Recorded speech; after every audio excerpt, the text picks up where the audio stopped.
عین کسی بھول پر کسی غلطی پر انگلی رکھ کر ٹوک دیا جائے، اس کا نام تربیت ہے۔ اس کے لیے کوئی تیار نہیں ہے کہ مجھے کوئی ٹوکے۔ آپ کو اگر آج ٹوک دیا جائے، اگلی مجلس میں شاید نہیں آئیں گے یا پیچھے کہیں لاسٹ میں آئیں گے اور جلدی سے روانہ ہو جائیں گے۔ یار مولانا خطرناک دکھتا، اس لیے کہ میری گھنٹی بجی اور مولانا نے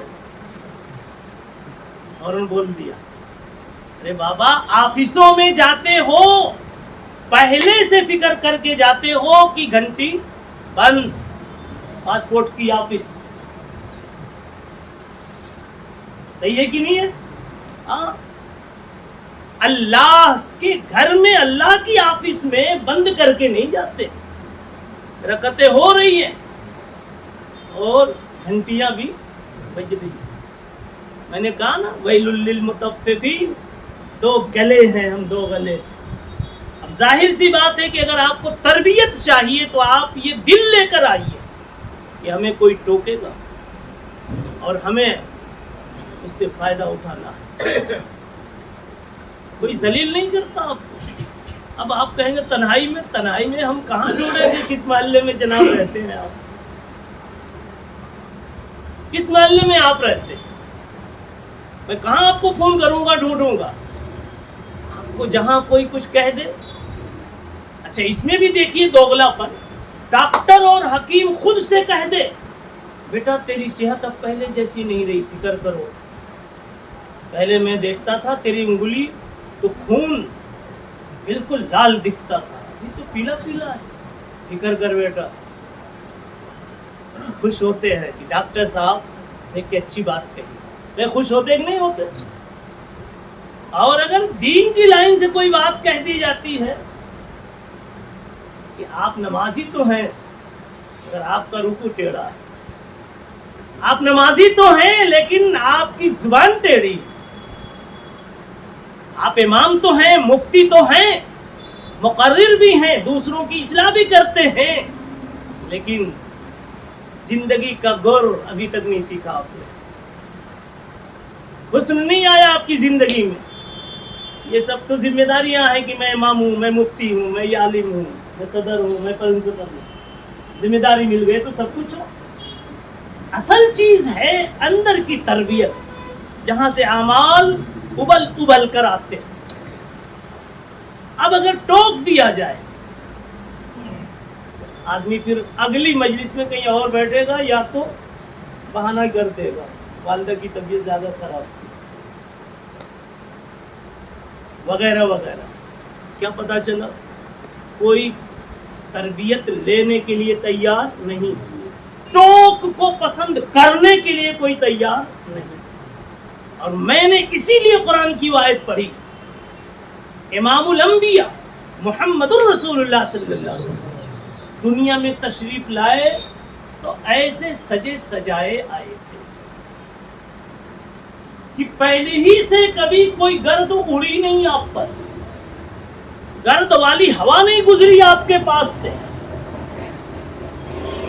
نہ بدخلقی، نہ بد مزاجی کی، نہ بد گفتاری کی، نہ بد رفتاری کی، کسی قسم کی کوئی گندی ہوا آپ کے پاس سے گزری ہی نہیں، سجے سجائے اللہ کی طرف سے مربع۔ لیکن ایک موقع پر تھوڑی سی بھول ہوئی نبی کو فیصلہ لینے میں، تو اللہ تعالیٰ نے قرآن میں آیت اتار دیا، ٹوک دیا، یا ایھا النبی۔ اللہ تعالیٰ چاہتے تو جبریل کو بھیج کے یوں ہی اصلاح کر دیتے اکیلے میں، جسے آپ کہتے ہیں نا مجھے اکیلے میں کیوں نہیں کہا، اللہ تعالیٰ چاہتے تو جبریل سے کرا دیتے۔ آپ کہتے یار مجھ کو مقتدیوں کے سامنے کیوں کہہ دیا، میں تو امام صاحب ہوں نا، میرے نبی تو اماموں کے امام ہیں جی، علماء کے امام ہیں نا، حفاظ کے امام ہیں نا، سارے تہجد گزاروں کے امام ہیں نا۔ قرآن کہہ رہا اور قیامت تک وہ پڑھا جائے گا کہ نبی کو ٹوکا گیا، یا ایھا النبی لم تحرم ما احل اللہ لک، اے نبی یہ کیا فیصلہ کر لیا